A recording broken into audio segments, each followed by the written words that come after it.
Hello and welcome to the 10th episode of Guido Talks. Don't forget, if you'd prefer to listen rather than watch this podcast, then you can find out how by searching Guido Talks on your favourite podcast app, or find out how on the Guido Talks website, where we'll show you all the handy links to access it. My name's Tom Harwood, and again, I'm joined today by Guido Talks founder and editor Paul Staines, along with reporter Christian Plowgy. Now, Paul is coming to us today from the bottom of his garden in an attempt to seek better internet connection. Is that right?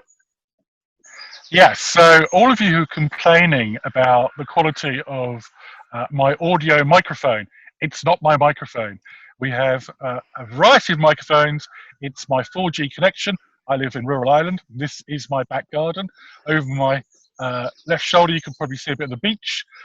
But this is the part of the garden which gets the best reception, and it's also just started spitting with the rain, and my dog is looking at me wondering what the hell I'm doing here, and I'm questioning it too. The things we do for a good user experience. Looking forward to seeing if it chucks it down later on and what we do in this podcast. I'm looking forward to the soldiering on just as it gets wetter and wetter. Anyway, this is the show where we talk about our favourite stories and the most poignant ones from the last 7 days on the Guido Fawkes website. And the biggest story, potentially, of the week kicked off on Thursday afternoon, and it has something to do with the shadow cabinet. I think you can probably guess where we're going, but Christian, please do explain this story to us now. Yes, yesterday afternoon, the temporary internal Labour ceasefire between the Corbynites and the moderates came to a shuddering halt when Rebecca Long-Bailey was sacked on the spot, effectively, by Keir Starmer for sharing and endorsing an independent interview with the actress Maxine Peake, who within the article claimed that the tactics used by the American police in the killing of George Floyd were learnt from seminars with the Israeli secret services. She shared the article earlier on in the day. She tried explaining herself an hour or two later. No one was buying it, and as part of his no-nonsense approach to anti-Semitism, Sir Keir called her in, seemingly didn't let her explain herself, and just went, "You're off." So now we have a vacant shadow education spot, and the biggest true Corbynite presence in the shadow cabinet is on the back benches with her former boss.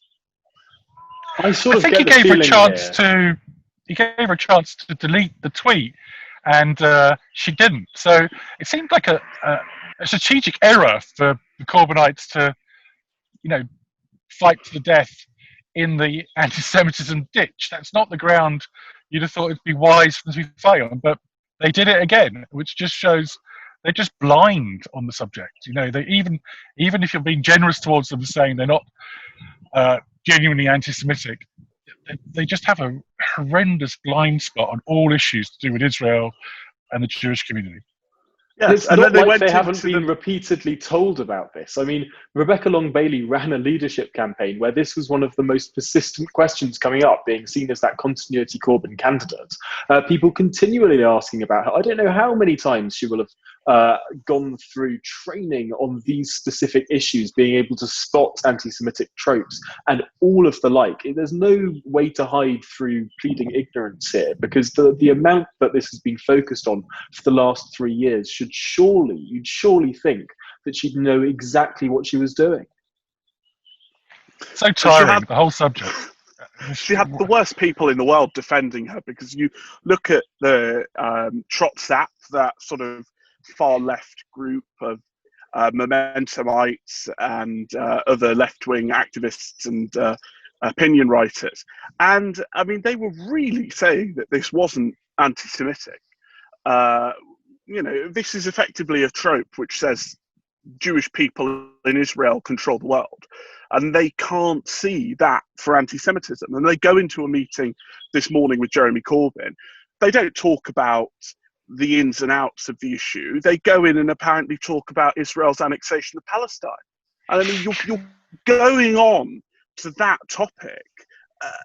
I mean, their ability to bring up Israel in any circumstance and not realise that it is anti-Semitic. If they've not learned now, they're never going to. And the best place for them is gagged on the back bench. And whilst, however, it's very important to recognise the anti-Semitism context here, I think there's something deeper going on as well.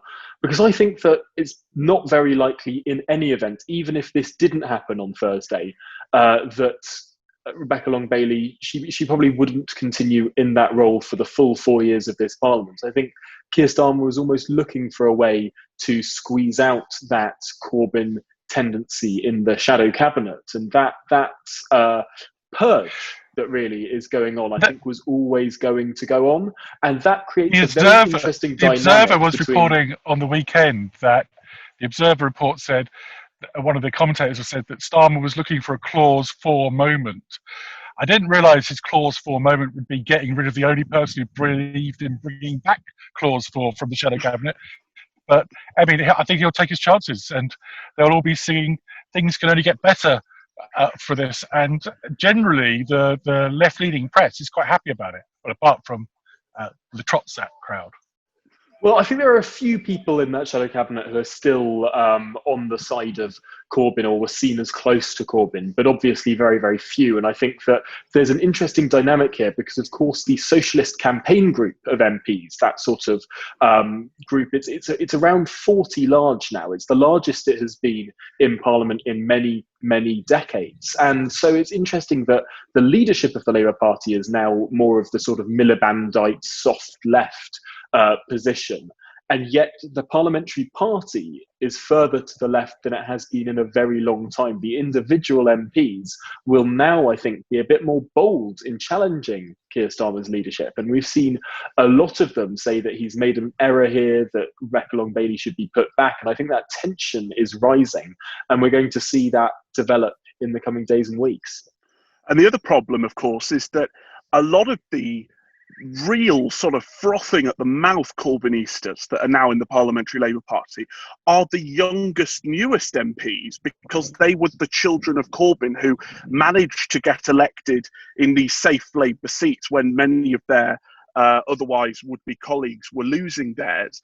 And so they're going to be around for quite a long time, and it might be quite funny to see in 50 or 60 years, you know, the likes of Nadia Whittome and Zara Sultana in the position that Diane Abbott is now, still relegated, still irrelevant, but still shouting the nonsense from the back benches.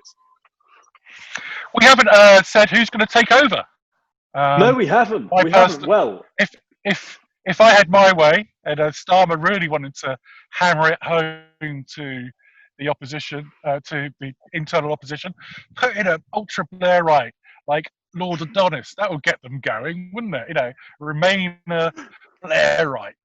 That would really be. Actually, he did some really great things when he was in government. He pushed the Academy's policy through for Blair, which did undeniably improve the life chances of, you know, underprivileged children. Yeah, and I think that that's probably one of the reasons why he's not going to be picked. We did a runners and riders on Friday morning of who are the likely candidates, and I think probably the most likely person at the moment is Emma Hardy, who has been a Labour MP since 2017. She was briefly a primary school teacher and then went on to be a full-time union staffer working for the NUT, as it was called back then. And she's currently a shadow education minister. So it's if he wants to play it safe, he'll probably promote Emma Hardy. But there are a few other shadow education ministers. There's Toby Perkins. Is she the one that listened into that told stories to the tabloids about Colleen Rooney?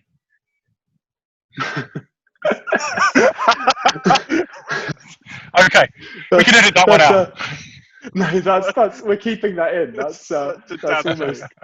You know, anyway, it doesn't really matter because by the time this is out, Starmer will have appointed his replacement, and we're all going to look stupid anyway. So that's true. I would be wary of making predictions. Well, do you know what? We could just rattle through the few Labour MPs that there are in the House of Commons, because and then just cut it in retrospectively, so we are right. Say all the names. That's the advantage of having the smallest parliamentary Labour Party since 1935.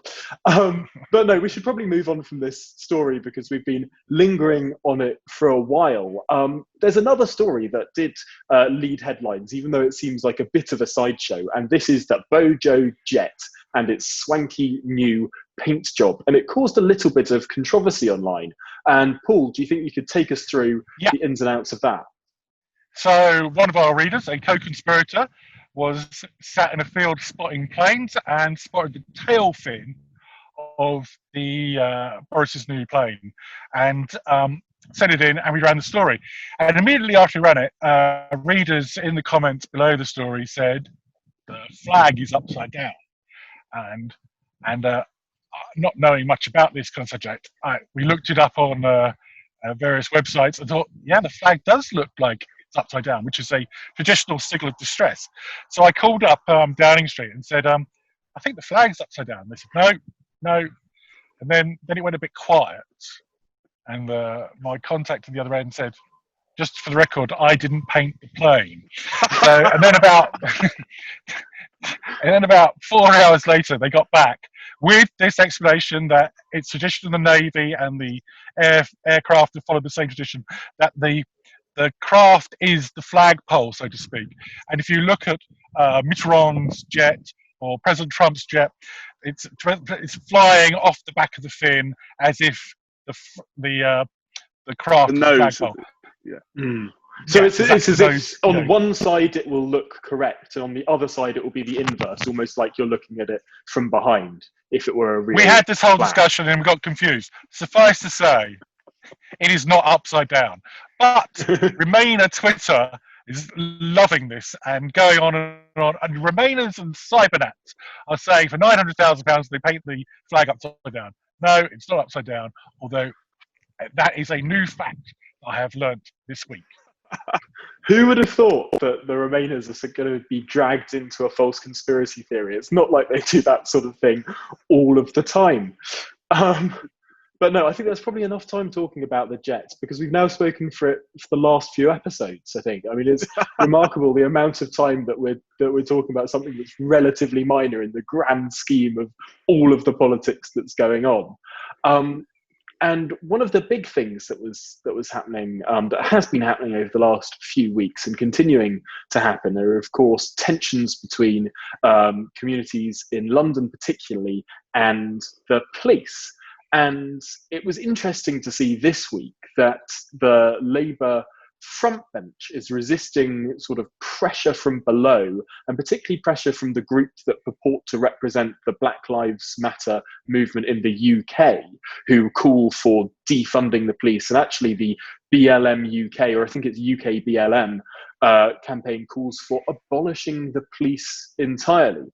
Now, the Labour front bench has resisted that call. They're very happy to sort of take the knee and say that they're listening and following to those voices on the protests. But then when it comes to actually policy, it doesn't look like they're following through, because they called for the protection of police funding, completely contradictory to the calls from that group of Black Lives Matter protesters to defund the police. So at least from the shadow cabinet, we're seeing a difference there, and a perhaps more grown-up politics. Although the shadow cabinet, Starmer's people know that their traditional voters, what used to be called the respectable working classes, are very pro-police, and they're the people who most suffer the consequences of crime. So they think a bunch of woke students in London copying their counterparts in Seattle calling for the abolition of the police is absolute madness. And it is absolute madness. It will lose them more votes than anything. Soft on crime. At least you can say this about Blair. One thing you knew about him, he was tough on crime and kept saying he was tough on crime. Tough on the causes of crime. Yes, and the causes of crime. And appointed, Blunkett, he wanted to machine gun people. So the London woke Labour crowd are mental and will destroy the Labour Party if they're allowed to push this kind of agenda.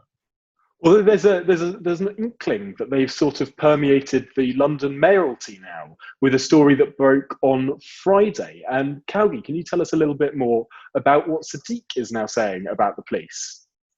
Yeah, I mean, Sadiq is resulting to the most extreme sort of blackmail to try and fill a 500 million City Hall funding gap. We've already seen him sacrifice, I think, 10% of his pay, ridiculous PR strategy. They're moving out of the giant glass testicle by Tower Hill and going to East London, which is a fate that should befall no one. And now Sadiq Khan is threatening to cut £110 million from the police budget, as well as 219 million from TfL's budget. We did quick calculator sums on this. Labour's own figures from the 2019 election say that the average wage of a police officer is £30,000 a year. That is 3,600 officers' wages Sadiq Khan is planning to cut. And at the same time, last weekend we had the appalling attack in Reading. Over the last 2 nights, we've had these horrific scenes in Brixton and Notting Hill of police being attacked by out of control party goers, protesters, whatever. They're not entirely linked with the Black Lives Matter protests that have been going on, with 22 police officers injured. And now I know that he's trying to put pressure, but this sort of approach is just disgraceful at the moment, given the wider context of safety and security in the city.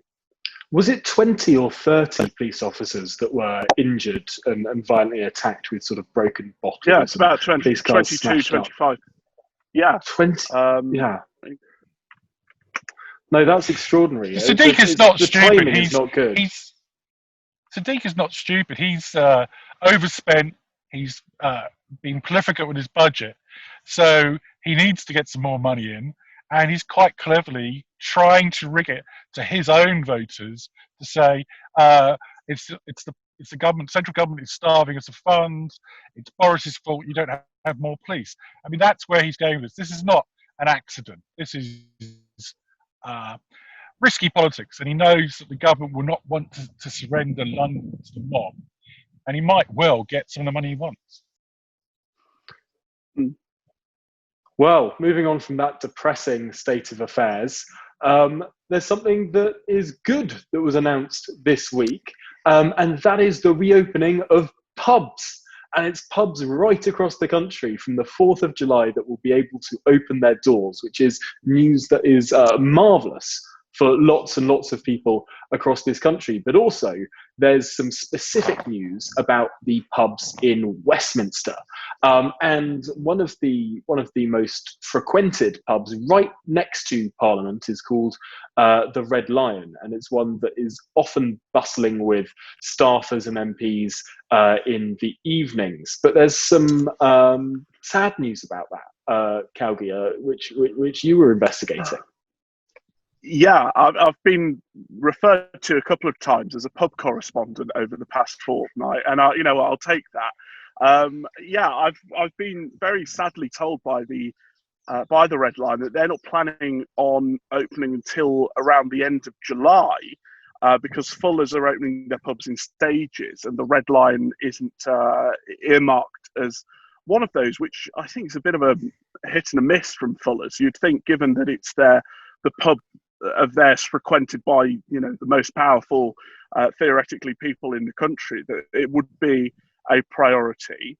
However, there are alternatives. We know that Strangers, the MP's private bar with the terrace access, is reopening from the 6th of July. St Stephen's Tavern, right next to Westminster Tube Station, is opening on the 7th. And of course, the one we were all waiting for, the Marquis of Granby, just round the corner from us, is also set to reopen bang on time on the 4th.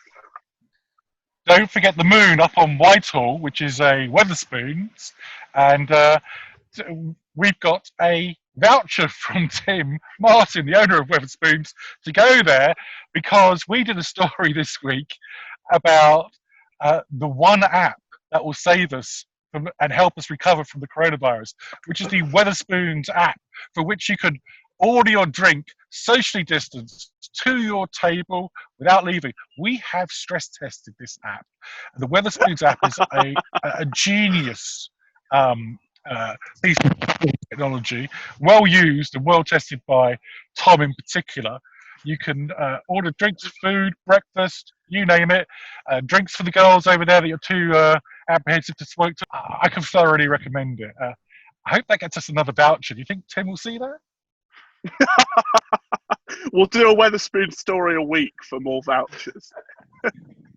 I can get on board with that sponsorship. We're very, very open with how this website is funded and how our drinks are paid for.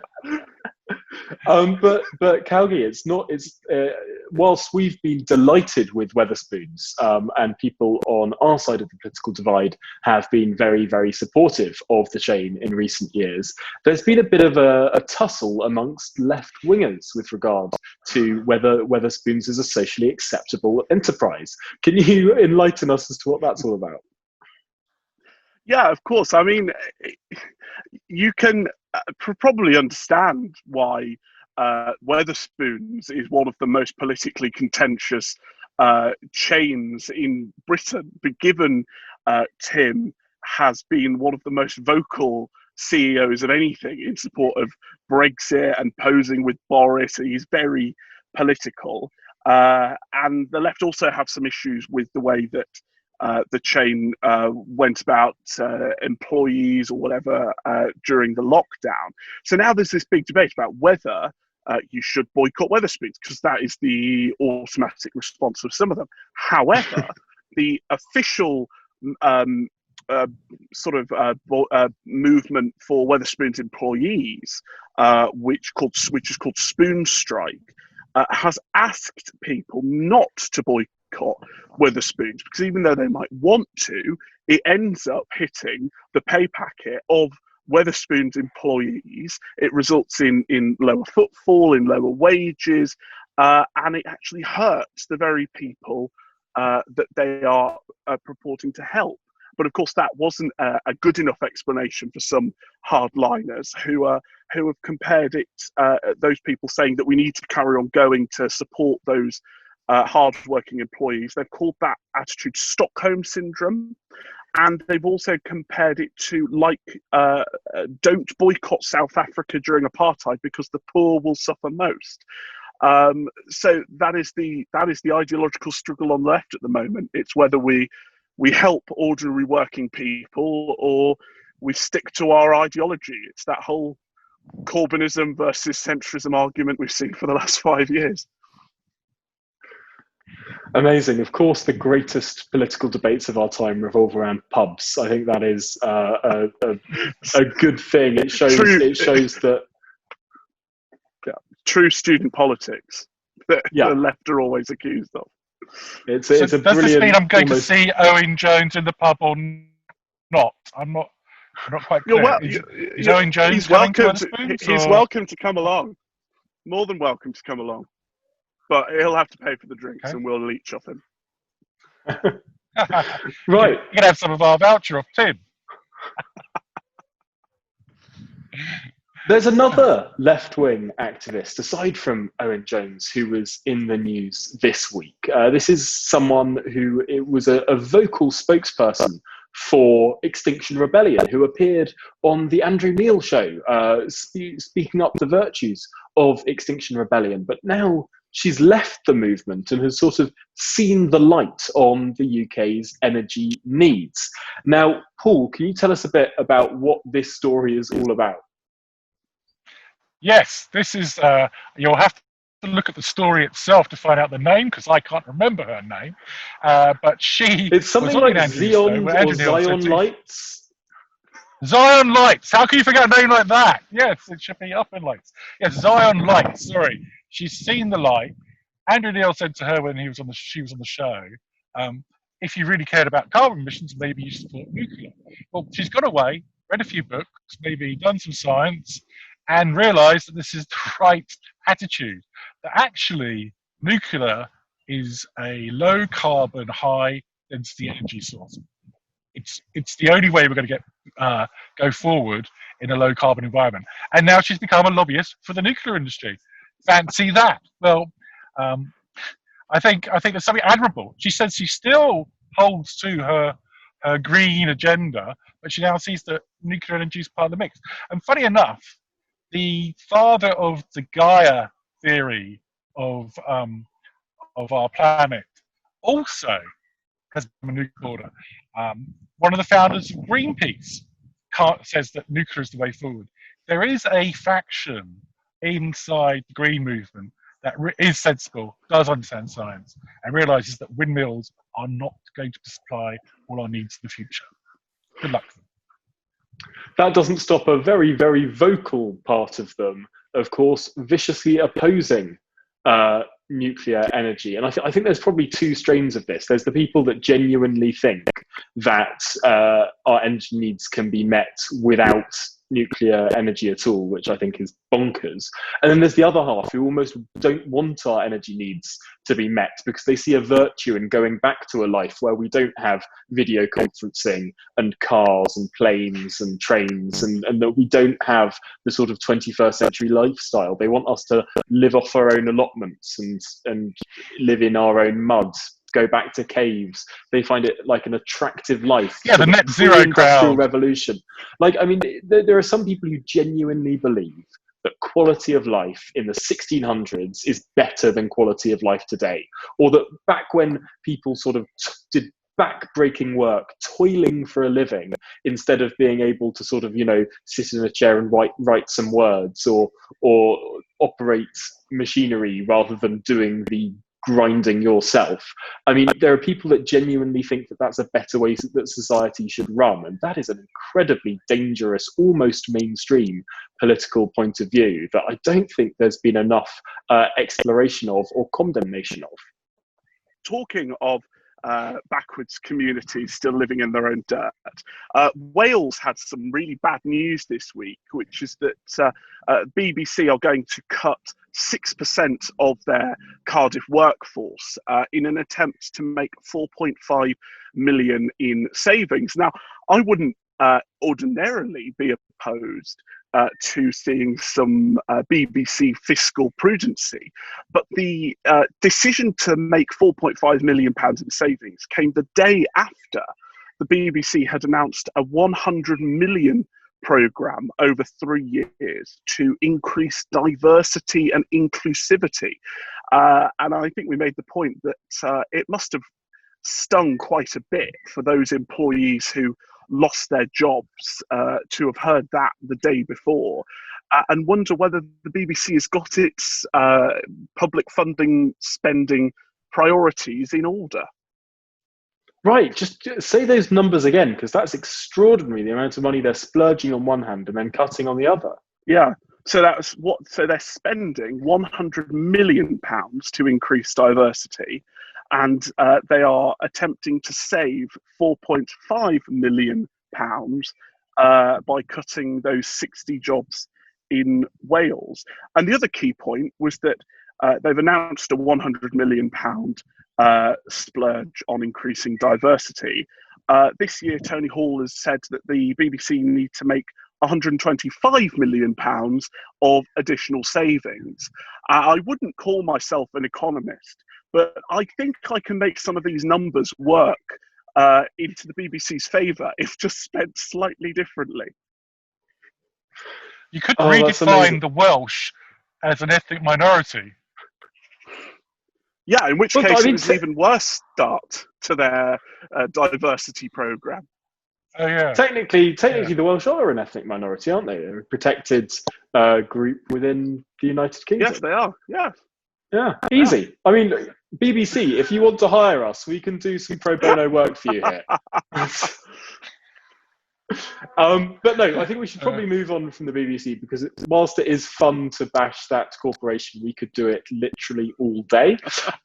So we're going to move on to another titanic moment of politics, and that is, of course, the Liberal Democrat leadership election, which is still going on and is running on until August. Late August, we will have the delights of the fight between now the two confirmed candidates, confirmed just this week, Layla Moran and Sared Davey.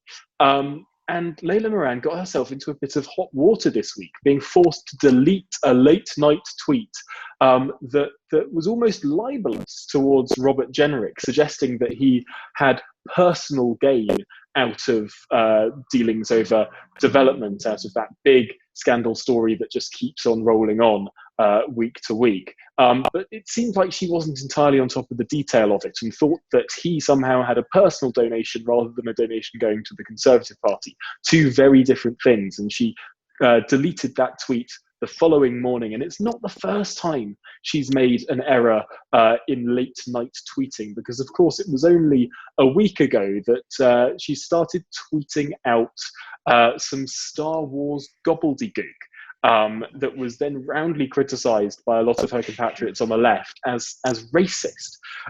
So this is not the best start to the likely winner of the Lib Dem leadership campaign.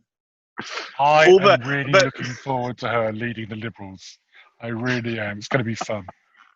All the crucial debates are going on of Star Wars racism, and I think she also wants to abolish the Treasury. And Ed Davey is basically stealing Rebecca Long-Bailey's green industrial revolution policy and planning to spend 125 million quid. It's just bonkers. I'm starting to miss, these great figures such as Tim Farron, the heady heights of his leadership days. They seem a golden period in comparison. Back when they had one more MP than they do now, after that ill-cited election campaign, which of course we have the Lib Dems to thank for the 2019 election, because it was their idea to band together with the SNP to make the parliamentary arithmetic work in the first place. Yeah, and of course, if the Labour Tory figure had been narrower, the majority would have been substantially lower. It was both the Brexit Party and the Lib Dems in various constituencies in various ways that divided some of the vote and allowed those Tories to squeak through with majorities in their seats. So massive congratulations to the Liberal Democrats for the last decade worth of political engineering. Brilliant. Well, I mean, we should probably move on from the silly side of politics to something a lot more serious, which is a development in a story or a case that Guido Fawkes has been running a number of stories on. And Cowgie, I wonder if you can tell us a bit more about a parliamentary investigation that began this week. Yes, of course. Rob Roberts, who has gone from a nobody to scandal-ridden, really, over the course of lockdown. We revealed this week that Parliament has now launched a formal investigation into his behaviour in relationship to a parliamentary staffer who, for those who aren't aware, you submit a report and then the Commissioner's office look into the report, see if there's grounds for an investigation, many of which are turned down, and the most serious ones are taken up as an investigation. And this now has been taken up as an investigation. Without going into some of the details, we are aware that there are some very senior figures in Parliament who have been appalled at the allegations piling up against the guy. The investigation will run its course. I know there's quite a lot of substantial evidence on all sides, so we'll have to see how that plays out. But the Tories are remaining completely tight-lipped over it at the moment. Right, well, we're running out of time on this podcast, and that would be a very dour way to end our 10th episode. So I wonder, Paul, if you could tell us about another podcast that you're about to start on the media. Yes, I want to plug the coming Media Guido podcast. So over the last month, we've run a number of media stories. We always have done. But these three have struck a chord with me because the first one was about the Times editor breaking lockdown rules with Rachel Johnson, the Prime Minister's sister. Then we had a story about a famous TV presenter in a Nazi uniform, and we had a third story, which was that in this Genric scandal that's going on, one editor, the editor of the Mirror, was sat at the same table as Genric and Richard Desmond, the media proprietor, who is an investor. People didn't know this in the media, and owned 8% of the Mirror Group. Yet the Mirror didn't cover the story half as much as you'd expect when it's a story about billionaires overseas. And the thing that these three all had in common is the media doesn't report on the media.